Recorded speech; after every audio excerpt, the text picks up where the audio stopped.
Ayan guys, oh.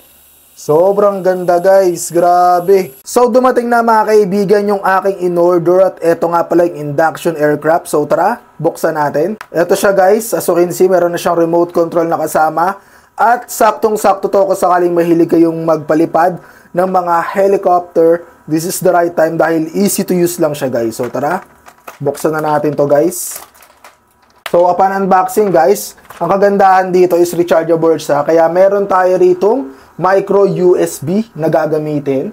At higit sa lahat mga kaibigan, eto na yung ating mismong helicopter. Grabe, sobrang ganda niyan guys.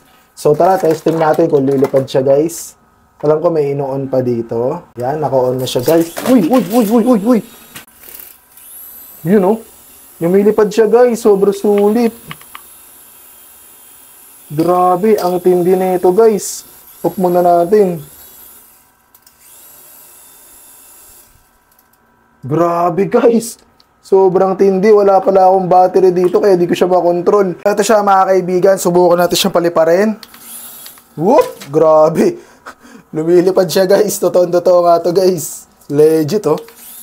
Whoop! Grabe guys. Pwede nyo siyang subukan guys. Kasi kung titignan nyo. Ayan guys oh. Sobrang ganda guys. Grabe. Ayun oh. So yung ating yellow basket mga kaibigan, ilalagay ko na lamang po dyan para makapag-order at makapag-checkout na kayo. Kung interesado kayong bilhin to guys, sobrang mura, sulit at higit sa lahat, mag-i-enjoy yung mga kids or kahit tayo mga adults na maglalaro nito. So ano pa inaantay nyo? Order na, checkout na, let's go!